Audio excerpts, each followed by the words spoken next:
Go ahead. Okay. Okay, so my name is ThomasLommee. I'm coming from Belgium, Brussels. I'm an independent designer. Second time I'm here in Matera. I was here 3 years ago. Did a workshop together with Tommaso, who's also here tonight, and Christina. I heard you guys had a very long day, so I'll try to keep it short, and I think that will work. And also because I think it's nice to tell something about the projects, but it's also, I think, nice to have some discussion afterwards, especially with a project like OpenStructures, because there's always a bit of controversy around that, which is always nice to then talk about.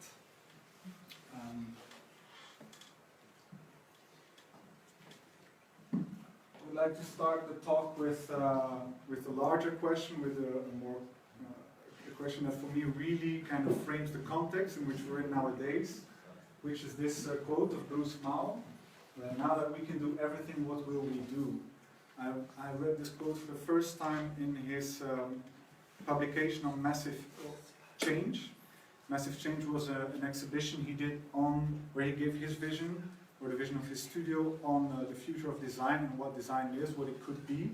And I think back then already it really kind of really synced with how I felt about things, and now we're almost 10 years later, and it's even more true than it was 9 years ago, because it's a very hopeful sentence, but it's also a very challenging sentence, and it's also a sentence that puts a lot of pressure on us as people who actually nowadays can do everything. And also you can read this on the level of a society. What will we do as a society? But you could also read it as on an individual level. What will I do as an individual? What will I do as a designer now that I have access to all these tools and all these means? Because that's, I think, for me, is one of the main differences between us as designers today and designers of 20 to 30 years ago. Like, we have now access to all these new tools, all these new services that actually allow us to do way more things than what our colleagues were able to do 20 to 30 years ago. First, of course, we have the internet, we have access to all this information, but we also have more and more access to, for example, cheap 3D software. We have access to these good kind of software that is very user-friendly. It's becoming more and more user-friendly, so this learning curve gets way less, gets much steeper actually, goes much quicker to learn. It's way less expensive, it's much more intuitive. We have access to 3D printers if you want to prototype an idea that we have. So we no longer need these expensive molds. So we can very quickly improve on things.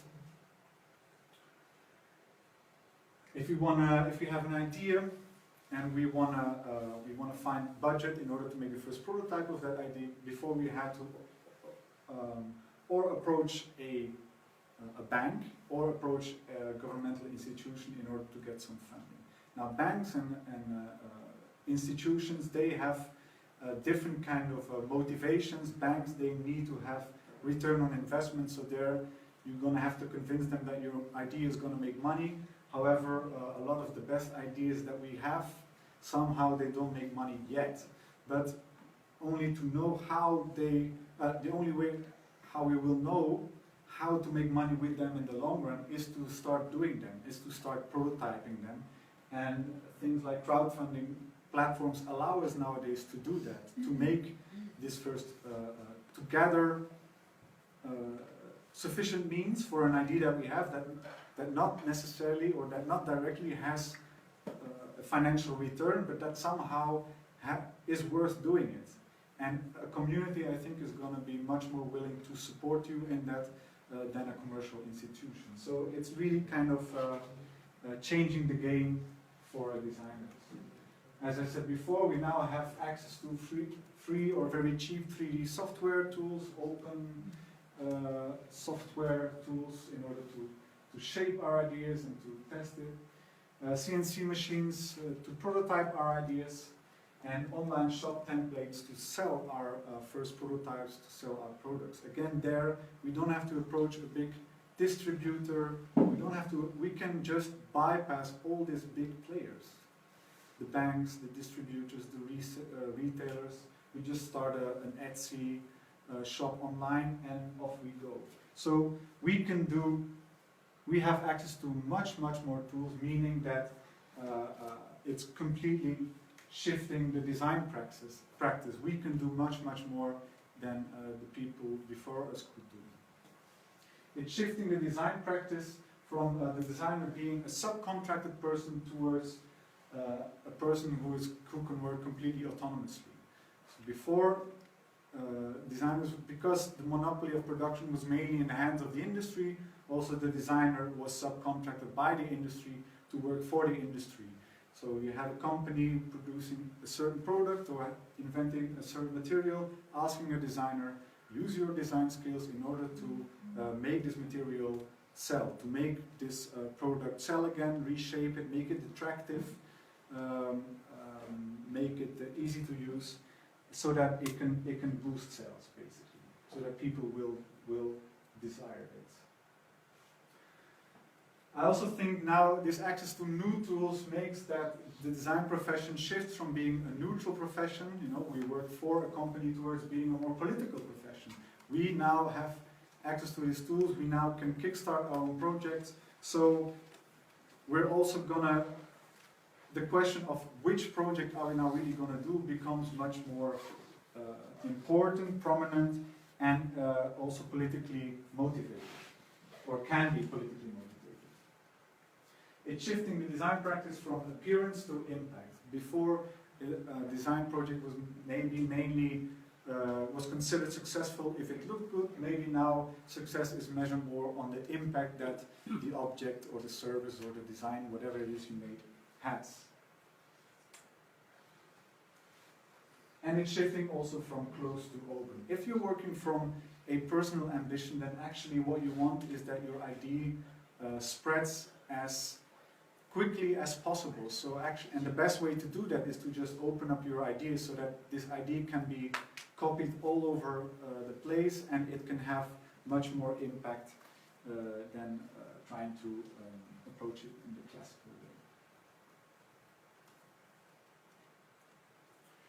So if you use to define design as a certain skill that makes it possible to make an object accessible by making it attractive, intuitive, and easy to use, then now also this idea is shifting from the object towards maybe making an idea attractive, intuitive, and easy to use, maybe even a personal vision, maybe even a way of living. So for me, mainly what, if you really analyze it, and I think it's a personal opinion, but for me it makes it very clear what design for me is. It's a kind of a highlight. It's a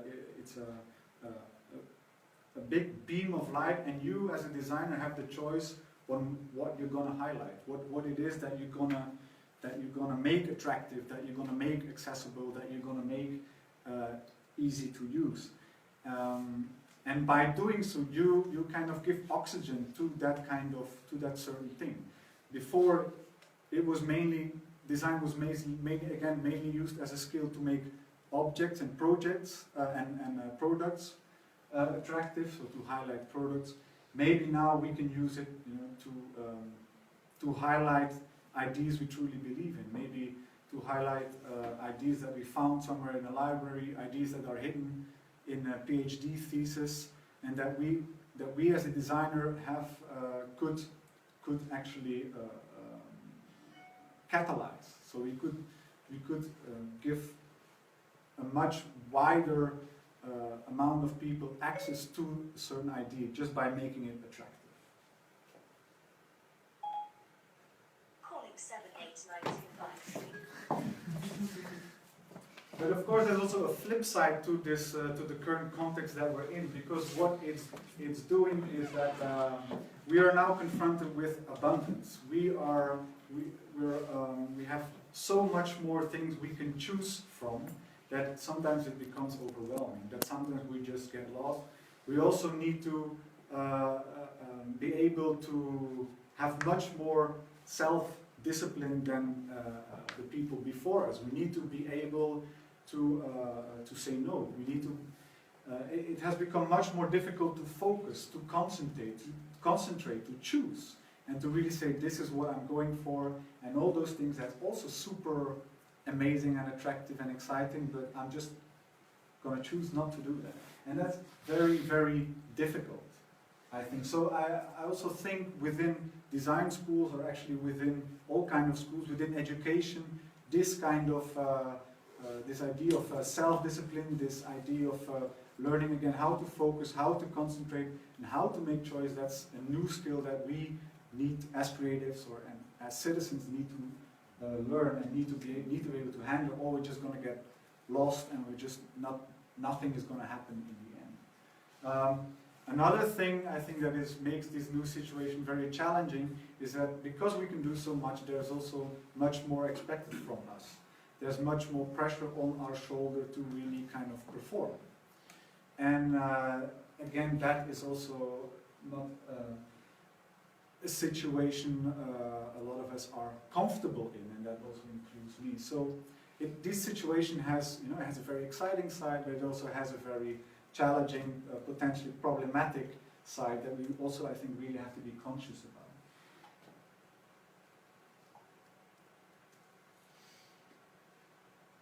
So what will we do? So what will I do? Or when I was conscious about this situation and when I was trying to keep the focus, I thought, actually I work a lot from observation, and I try to look around and I try to photograph things and that I like, that somehow interest me, but I don't really know why that is. I try to organize. I'm a very systematic person, probably you can see that in the work. But I try to organize all this research and cluster them. I try to look for certain patterns within these images that I collect. And from these patterns I define a set of values from which I then define my ambition. And from that ambition then the projects emerge. So I actually want to build or want to work or want to contribute to a world that facilitates improvisation. These are just the set of values that I want to briefly introduce to you, but I think they're super important because they drive actually all the rest. I want to help building a world that embraces experimentation, that allows for imperfection, that enables autonomy, that fosters collaboration, that stimulates self-education, that is open-ended, that is continuously evolving, while gracefully aging. So for me, I think these are kind of key values. I think those kind of, if certain spaces, certain objects, certain environments have these qualities, I do think they have a kind of a big effect on the well-being of the people residing in them or using them. So I think for me, as a designer, they're the ingredients that shape my ambition, which is to create environments that facilitate this, that facilitate experimentation, improvisation, self-learning, autonomy, and collaboration. So the goal is no longer the design, the goal is no longer the object, the space, the service, whatever. No, the goal is the impact that this certain object or this certain space will have. You could say, me as a designer, I'm no longer the cook. I'm no longer cooking the meal. I'm designing the kitchen so that it allows for other people to come in and to cook for themselves or to learn cooking for themselves. So the better this kitchen is designed, the easier this process of cooking and the nicer this process of cooking is going to be. And I think that's a very important difference. So the projects that I do, they they are very different, but they always focus on the same ambition. So in one way or the other, they connect. They all serve a bigger goal, let's say. First project I briefly want to show is Yes, We're Open, which was an exhibition I did on open design. This was 2010. You had all these new services emerging, these new tools I talked about.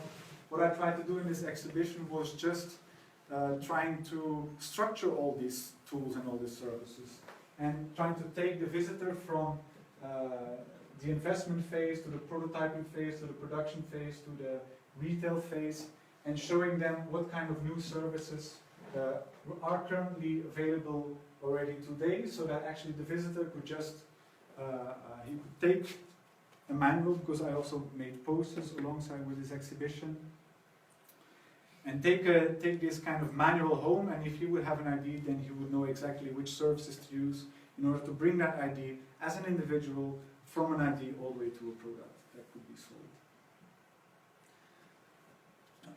I'm also very interested in graphics, because graphics have the potential to really make very complex ideas very simple. So in these two infographics, for example, I try to explain what the difference is between or actually what the influence is of how we communicate on the things that we're going to build and that we're going to design. For example, mass communication. In the context of mass communication, you have one company who is kind of designing, producing and marketing a fixed product that he or she then copyright protects and then tries to market, so that he tries to reach enough people that actually are going to like the product, so that he can have his investment paid back. So what you get is very much a kind of one-directional monologue from the company saying, buy my product, towards the consumers who have no really way to give a lot of feedback on if they actually really like the product or not, or if they would think actually that things should be changed in order for the product to work for them. Whereas now we're in a context of peer-to-peer communication, and what you start to see happening more and more is that companies, they just launch an idea and they let the crowd work on it, and they try to observe and look at how people react to it, what they comment to it, and then they adapt their product, or they even let the consumer in a way, or the end user co-design the product. So going from a one-directional monologue, you now start to see a more multi-directional dialogue and objects that become dynamic. This was they asked me to do a mural for the university in Ghent, where this is not a Photoshop, it really looks like Photoshop, but it's not. But I just wanted to put this quote in order to also try to shift this thinking in people's head, that nowadays maybe we're still waiting for the government to come with a big plan that is going to solve a lot of our problems, whereas we have this context now in which that is actually almost made to just kickstart things from the bottom on. The next project is, or the next poster is related to that, Consumicate, the idea that we are the market basically, so we can just steer whatever is going to be produced, whereas we always think it's the other way around. And just by communicating on that, we just can, I think we have so much more power than we think we have, and I also think that we really don't use it enough yet, or we're not aware of that yet. Or maybe we're just not interested. Which brings me to the OpenStructures project, which will be the main project in this presentation. For me, this is what OpenStructures is all about. And for me, this is the first version of a space that stimulates self-making, experimentation, improvisation, self-repair, autonomy and collaboration. So if I talked like this was a Sunday afternoon, this is my little daughter, I have two of these, and it it was, as you can see, the sun was shining, it was a nice weather, there was a nice, it was a nice atmosphere, she was kind of quietly playing, and all of a sudden the puzzle kind of clicked together. And all of a sudden it became clear for me that this is what I actually was trying to do with this project, because sometimes it's also not that, not that obvious, or you're really trying to do things and you somehow work from an intuition, but you really don't know where it's going. And then, in this little moment, it somehow clicks. And so I was luckily able to capture that moment, so that I can recall to it and I can show it in presentations. And also, because this, like 2 minutes later, the sun was gone and she was born, and it was all gone. But it really, for me, was really a click, and I really think if we look at the presentation of Juan, I also, although I think the work we do is very, very different, but I can really relate to when he says that this kind of, that the kitchen is very important in his place, and that the idea of coming together and eating is perhaps as important as the work that is being done. So in a way, the whole project is a big excuse for dialogue, and a big excuse for encounter, and for shifting the way we do things. So what is OpenStructures? Now the theory. OpenStructures is a kind of a mechano or Lego. It's a modular system that works according to the Wikipedia model. So again, whereas if you look, what's the difference with Lego, for example, or with Mechano? With Lego, you have again one big player, one big producer, who is producing all the parts. From the first part to the last part, all parts are plastic, all parts have a certain amount of colors, they're all produced according to the same technique, and they're all copyright protected by the company. So the company sells this to the end user, and the end user can play with it, but can't really propose new parts. So you have one designing for all.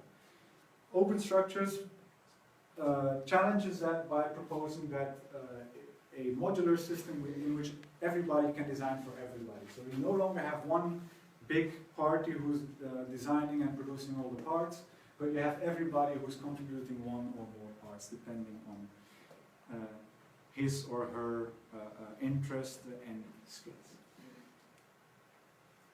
Now, whereas, just as you could also compare again this to Wikipedia. You have one encyclopedia, but written by millions of different people.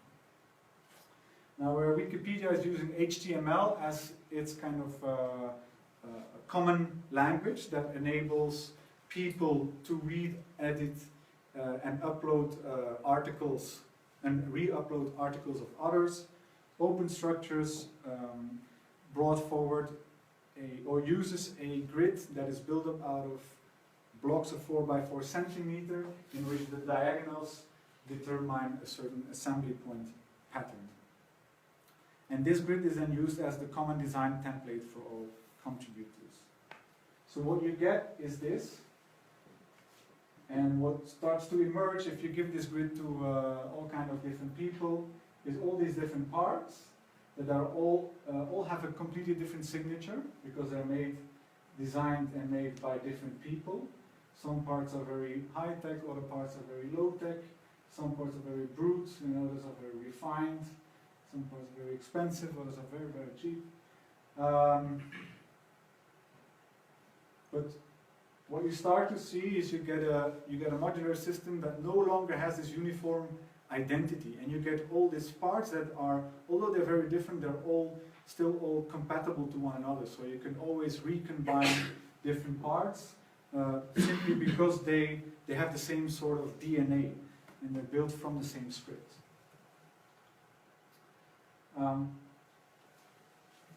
So this is the research that has been going on, and that I've been doing now, conducting for the last 8 years. So I've been going around with this grid and asking people, please, can you design something? And what I saw was that in the beginning was very hard, because there was nothing. So there's nothing to build further upon, and the vocabulary or the things that came out were very kind of one-dimensional. But what you start to see also is the more people contribute and the more people take things apart again and reuse them and other things, the richer this vocabulary is becoming. So you could really compare it as to developing a new kind of language that is becoming richer every day.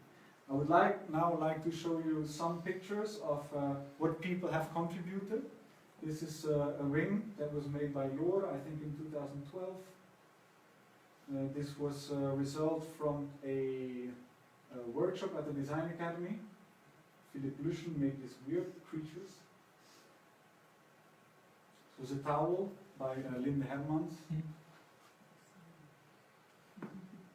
This was a coffee grinder designed by Unfold, Design Studio Unfold.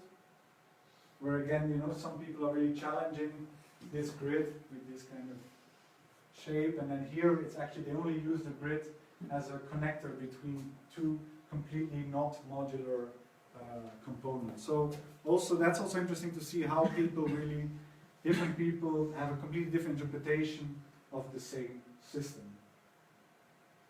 This was then just Howard's water boiler. He actually took this part, built further on that. So you could actually take this bottle and also mount it on this grinder, except instead of the glass part, for example. This was a little toy car designed by Marianne Cardon. I always we always have 1 to 2 interns in our studio, and I just let them open up the drawers and play with the parts. And so the deal is they have to help me 3 days a week, and then 2 days a week they can just play around, and something should come out at the end of this period that they stay with us.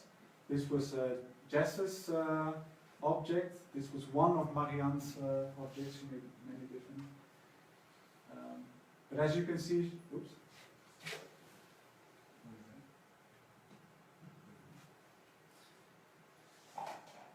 As you can see, like, she took this stick and then she's also reused it in this lamp. Also this part, that was a part that was originally designed by somebody else. She actually downloaded the 3D file, she cut off the ball in 3D and she added these 2 legs so that it can be also now reused in this car. So you start to see that parts, it's like in biology, certain parts are very successful and they evolve and they become, it becomes a complete family of similar parts, and other parts they just die out. And it's interesting to see how that evolves. So this was the lamp. This was again the same part, upper blue, but used in a completely different context again. This was a project that Christian and myself did where we were looking at tubes. So we were not using the block of 4x4, but we were just using the circles, so the 20 millimeter circles, and playing with these tubes. This was a swing that Christiana developed with these modular parts that were then reused in this sled, built and designed and built by Artin Aron, who's a Turkish guy. And then again, this sled was taken apart, and the parts were reused in this bike.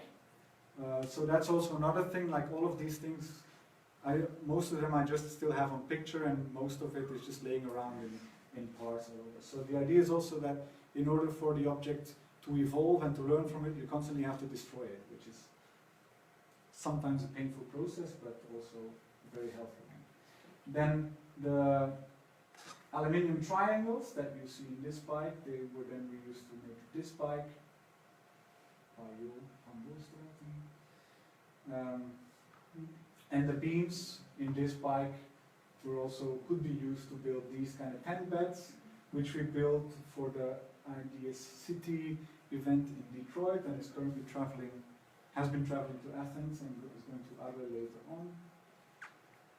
This was the original design. The funny thing was, like, I sent the plans there, but when I then arrived to have a look at what was built, then people were building these and these, so it was completely different than what I had in mind. But that's, of course, what you get if you leave things open. This was another variation. And of course, you can take these down and build this from it. This was a kitchen built, again, built by 8 people, but all according to the same grid. So you have here compatibility on on block level, it's a kitchen block level. This was just something that I received in my email from somebody who downloaded the plans of the workshop, and based on that he built this bar. This was another intern of ours who built this. And the nice thing is that this was Lucas Wegwert. He stays with us for 3 to 4 months. Then he goes back to Berlin, and he sends me this picture, like, look, I've built this in Berlin, and it now already involved in this. So in a way, it's nice that people, in a way, the studio then somehow function like a school or an educational thing, where people come and they experiment with it, and then they take it along and they become ambassadors in one or other, or not, of course. There are other. It's not always that the system is used afterwards. This is again Lucas using a different variation, just to show you the diversity of the things that are being created. Could be used in these kind of tensile structures, all the way going towards imagining open modular architecture. This was by Brussels Corporation, and this was again by Kisan and myself, imagining how open modular architecture could potentially look like if we would develop it. So a lot of pictures, but just to show, like, just to actually show what kind of objects this script is generating. So that's very important to mention. I think it's a certain script that generates a certain kind of object, a certain kind of aesthetic, and a certain kind of behavior also from the people with the object. So what you actually start to see is you get a collection of objects that are no longer static, but that are constantly evolving, that are never finished, always in process, and that are interdependent from one another. Objects that are not very high-tech, that are rather simple in shape, but therefore also non-intimidating. So I think with all of these objects, I think all of you, although maybe you're not professional builders or makers, that all of you could imagine, like, okay, I would know how to take this apart and how to change this or that or that. So it's just to show a bit the ecosystem that is emerging from this script. So that's for the object. Now around the object, of course, I also developed a service in order to facilitate the dialogue that is happening between the different contributors. And I would quickly like to demonstrate that. Good. Hello. Hello. So we're currently restructuring, but you can still go to the database here. So if you go to OpenStructures.net, you get a kind of a database of all the parts that have been developed until now, and which each part, you can see a short description, who designed it, when and where, but also you can see in what kind of object it has been used. Not in this one, maybe in this one. And there you can also see what kind of other objects, other parts he used. So that's one way to use the database. Now another way could be if you look for, let's say you bought this kind of lamp of Marianne, then you just type in, or you look for Marianne.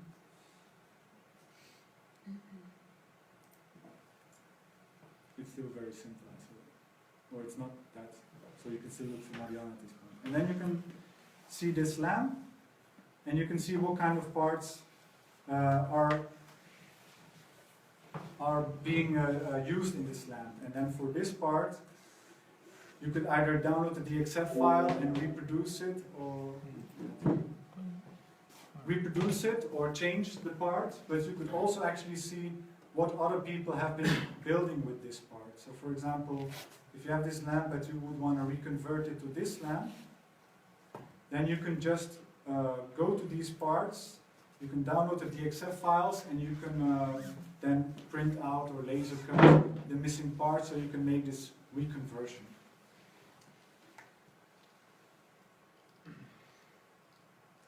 So at this point, this is still a very basic version of the database, but I think it shows quite, it shows what its purpose is at this point. So we have the object, we have the service around the object, and the third element within the object system is the space. And this is again, this is the, call it OpenStructures workshop. This is the first workshop. It's based in Brussels, and it's part of my studio. It's also where this picture earlier on was taken. And how I imagine this is that this is a kind of, where you have the platform being the online database of all the parts, or the online archive. This would be the physical archive, where you would have drawers filled with parts, and you would have a kind of archive of all the objects built with it, where actually you could come if you were a user of the system and you bought a lamp in the shop.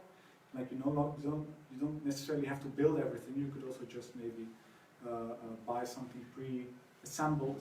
But then afterwards you could go with your lamp to this place and you could start to disassemble it, or you could repair it or update it, or sell, resell parts to the shop, and so on. So this place would be a mixture. We imagine this to be a mixture of a shop to buy new parts, of an archive to buy second-hand parts, of a workshop to reproduce parts or to edit parts or to edit or adapt or repair your object, but maybe also just as a meeting place to come and sit around. So I really think this place is very much core to the project, and it has been it has been very much missing until now to really develop this further. But it's really hinting at what the impact of a project like OpenStructures could be. So why? Why this project? Again, to create an environment that facilitates experimentation, improvisation, and so on. And I always like to give this example, the example of the Beetle, because for me, this car was an example of open design even 40 years before this term was coined. Why? Because the Beetle had an air-cooled engine, air-cooled meaning that you don't have all this pipe, it's just one engine component. It was connected to the car with 4 bolts, so that if you just disconnected the bolts and you connected the gas cable, you could just slide it out, and you could slide in actually a new engine. Actually, that was the original intention of Volkswagen. It was not that people would slide it out and start doing things with it. It was just that it would be easy to service. Because after 100,000 kilometers, they would slide it out, they would take another engine that has been already redone, and they would slide it in. That was the intention. But what you saw happening was that around this car, a whole culture of bizarre projects emerged. This is one, for example. This guy used the VW engine just to propel an airplane, but you also had to have, of course, a very rich buggy culture. They used it to. They used them in ski elevators, small ski elevator in the village of where my partner comes from. They had one of those. They use them in motorcycles, they use them for electricity generators, all these kind of things. So, and all because the design of the engine was so simple, and because the design of the engine allowed for this kind of behavior to emerge. So in that sense, I think it's really very much connected to OpenStructures. And of course, the bigger ambition and the larger ambition is to create an open modular design culture. And what is a culture? A culture is actually a situation in which a lot of people start to contribute something to something that is bigger than themselves. And a culture is also a place in which it's actually not really clear who now came up with the idea to start doing that. Why who invented the idea to put up a Christmas tree? I mean, but we all do it, and because we all do it, within 3 days the whole city is enlightened. It's that kind of impact that a culture can have. And I also always compare it with our Belgian beer culture, because that's easy for people to grasp, at least in Belgium. Like the interesting thing here, or let's say in Belgium, you know, we don't have a lot of really nice things, but our beer culture is really a beautiful thing, and it's exactly because of that. It's because you have this kind of collaborative competition. You have all these small brewers who all brew their own beer with their own label and their own flavor and their own story and their own I don't know what. And they're all competitors from one another on a certain level, but somehow each of them is also contributing to this culture that is known all over the world. So they also make each other stronger, basically. And I think that's a similarity, or that's a characteristic that also this OpenStructures project could have. So we could conclude that it all works together, or it doesn't work at all. I try to think about a certain system in which you start to see synergies in between the different contributions, whether that's now a part, or a small stop motion movie, or a little graphic, or a little poster, or an object, or an event. But I think that's for me where the beauty is, where the beauty really is. It's also in the aesthetics of the object, of course, but it's for me, an ugly object can also be very beautiful because of the stories that start to emerge around it. I now have objects that contain components out of 4 to 5 different events. You know, this part was from a scenography in Rotterdam. This tube was from this table that I made with Christiane. This central beam was from a workshop that I did in Berlin. And that all comes together in one object. So slowly but certainly the project starts to have its own richness and its own history. However, having said that, it's also very important to mention that it can never become an obligation to work within such kind of system, in this kind of framework. You should very much, I think, consider it as an invitation, and whether, like, I like to do it because it allows me to meet a lot of different people, have a lot of nice discussions, to make things, to repair and to disassemble. These are all things that are very close to me and that I like doing. So it also gives me a nice passing of the time, let's say, but it's not something that I would want to bring on to everybody. So it's just see it as something you can once try out, and if it works for you, or if you like doing it, then play on, I would say. So thanks a lot.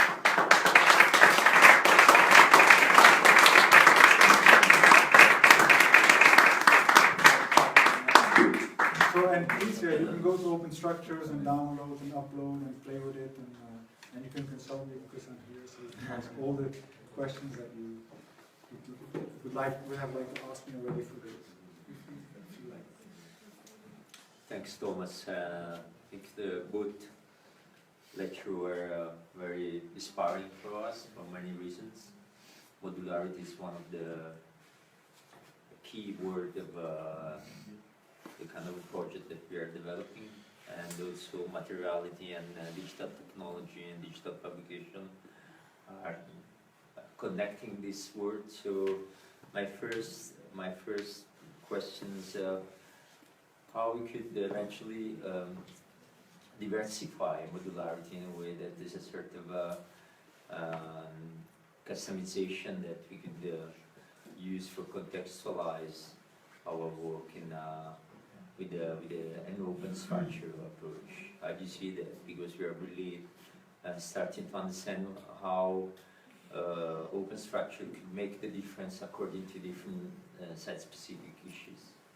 Well, I think you could diversify. Like there's 8 years of research on the website. I mean, we're now redoing the website, so it's going to become much more on it.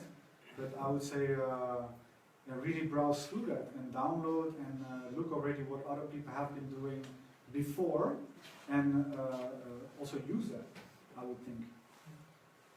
Because what I saw here, I think this knot is very clever. This kind of knot that you're developed, and but it's also like a very first phase. Like, you know, it's a block and a bigger block and a bigger block, and I can very much recognize also me playing with it so many years ago, for example. You know, that you try to explore it, and but I think you can make big steps also by just browsing through the database and seeing what has happened there.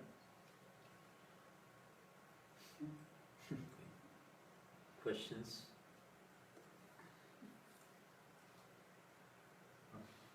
First of all, thanks for the talk. It was really well put.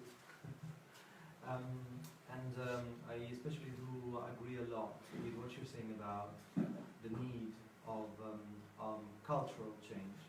I think that the need of this cultural change stays within the designer itself. Because within your idea, when I saw the initial grid, I said, oh no, it's another standard again. But what was interesting about it, actually, is what became later, what you were showing later, how that is just a system where lots of people can get together. So with that website, you're actually creating not a modular system, but you're creating a community. So you are basically using you're introducing a societal change. And also you're allowing people not to focus on their product anymore that much, because it can also be remade straight away by another person, and can be made even more useful by another person. So in that way you kind of ask the people to contribute to society, to do the best part, which is not to design things but to enjoy life, which is quite an interesting thing. But yeah, it's I think it's like I do hope that the fact that we have so many ways of doing things will allow us to become more independent, to be less consumerist, and to rely more on each other rather than a big corporation, in a way. I do hope that, but I'm not sure. Yeah, but I think, like if I do these workshops, then I come with a box of parts, and then the first thing is I ask people to unpack, and they unpack, and they look around, and they try to fit things, and yeah, it becomes that for me. Those are the moments when the project becomes alive. Where I can start to see already the atmosphere and the activities and the events, and that it could generate. But of course, I think it will need a critical mass, in order to really become this kind of reality. But I also think what you start to see further at the beginning, a lot of people kind of resent the framework because people are not used anymore to have frameworks nowadays. Like, everything is possible, and please don't tell me what to do. But maybe once in a while, using a framework or setting for yourself a framework can also be liberating, because you don't have that much options anymore, and it's maybe easier once in a while, to make a choice or to decide on something and to accept that framework, maybe just for that period of time, just for that the duration of the workshop. Constraints help creativity in that sense. Yeah, and I think exactly.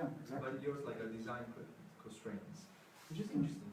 It's interesting, but it would be also more interesting to start with constraints that are belonging to the actual techniques. So, for example, we have CNC. What can we do with the CNC? And we create modules that are based on technical limitation of the machine itself. Yeah, I think in Juan's case, it's also kind of a framework, where the framework is the clay, or the framework is the local wood. And you're also putting up a restriction, And within that restriction, like so much can happen. And I think, yeah, that is a very, very important lesson, you know, like because I grew up all the time having more and more opportunity, you know, and you know that's all very exciting. But I think maybe we have come to a point where each of us also has to maybe once think, okay, what's now my framework, you know? Yeah, of course.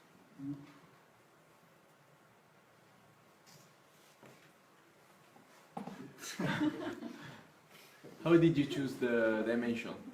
I measured for 6 months, everything. I could find, I noticed the glasses have a lot of 8 centimeter diameter at the top. I noticed the table feet, they're often 4 by 4. Metal structures are often 2 by 2. Kitchen blocks are 60 by 60, so that's also a multiple of 4. Pallets are 120 by 80, so also this 4 is coming back there. So I looked at what existed already, and I tried to find the biggest common denominator within all those things. And first I came to 5 by 5. But then I started to work with it, and then I realized if you divide it by 2, you get to 2.5 by 2.5, and then you get to 1.25 by 1.25, and that's absolutely not workable. And also it was too massive and too... So but it was, that's of course a very, big decision, because if you're wrong there, then everything, like now, I can't say anymore, like, guys, it's anything 5 by 5. And it's also this incremental understanding of the project. I think that makes it interesting. That I'm now a designer that, what I like about it is that there's all the time get to a deeper understanding of the system. Now, first I got to an understanding of what the grid needs to be. Then I got to an understanding of what kind of object it's generating, where it works and where it doesn't work. It's also a lot of objects where it doesn't work. I got to understand how objects behave, how people behave with them. I got to understand how the platform net needed to be. Then I got to understand what kind of space could grow around it. And now I'm trying to understand what the economy could be that could grow around it, which is actually one of the most interesting questions, I think. If this kind of project could give us insights into a more collaborative economy, or an economy that is more based on collaboration and not just on competition. And yeah, because then you could also maybe start to have impact. So why not 1 by 1? Because it's too random. And it already exists. What do you mean by that? The centimeter is 1 by 1. Centimeter is an open standard that is used by all of us. But it creates too much opportunity so that things are no longer really compatible. I see. Especially also because you have to put a constraint on the holes. Yeah. Or the holes, the main And the holes, I figured the holes, that was the biggest discussion of all. Like, do we now need to fix the holes, or do we leave the user free to choose the diameter of the holes? But now we figured out it's actually not the holes, it's the bolts that we need to define. And the screws. That we say, we only use M5, M10, M2.5. Because then you get a big collection of M5 screws, from the fancy messing ones all the way to the rough metal ones. But and you get all these parts that are not compatible, but they're not compatible, but that really fit and make tight fits. And we also understood that actually the holes are much more important than the 4x4, because that's the interface between different pieces. And also the diameters are very important. The 20 millimeter, 40 millimeter. We found 48 by 48 Centimeters for sure, because it's a size that we can relation the space and the object that are in the space, and that is they influence the movement of the body in the space. It's table, you have to run a bit, and in 48 you can see that in 1 meter 44 is just things that limited the space to another one. So we try to transport the design sites in the architectural sites for. Yeah, but I think it's perfectly possible. As long as the holes are, if you're using M5 or M10 bolts, let's say, and if the holes are 20 millimeter, the center points are 20 millimeter from one another. It was speaking about the design. We read about design and we read about the size of architecture. We found that also the 4x4 multiply can be a good architectural space for the human size. Just out of curiosity, have you done a project that you design the tools to make the tools themselves, like a CNC machine, or do you have a maker part No, not yet. No. But we have this kind of pencil sharper Yeah. to make 20 millimeter diameter things. And for this Detroit thing, they also made this kind of tool where you had to put in a board and then you could. Yeah. Everything was pre-drilled and. Do you feel that there is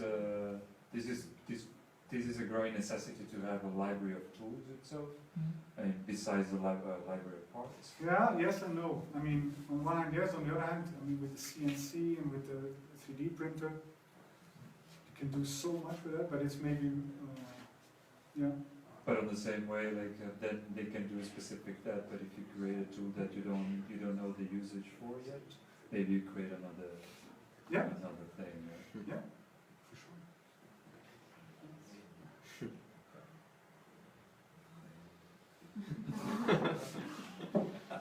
Honest question. When you the size of the hole, Yeah. Sorry, 5.5 why is that in any way related to existing screws or nails or? Yeah, M5. M5. Okay. Cool. That's a standard, Okay, and so that is yeah. related to holes of 5 millimeter, a bit depending on the material. Okay. If it's in metal, it's 5.5. And the framework is only at 2 dimensions, right? Because you cannot take in account shapes. Curved shapes. No, but you can say like what was with this coffee grinder, right? Like you can have a completely organic shape, but then the connection, Yeah. that's where the grid comes into play.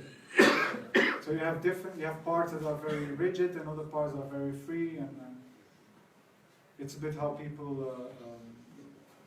look at it or interpret it.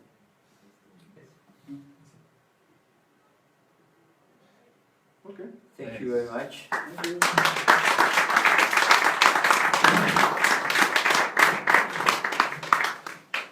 Ci spostiamo uscire.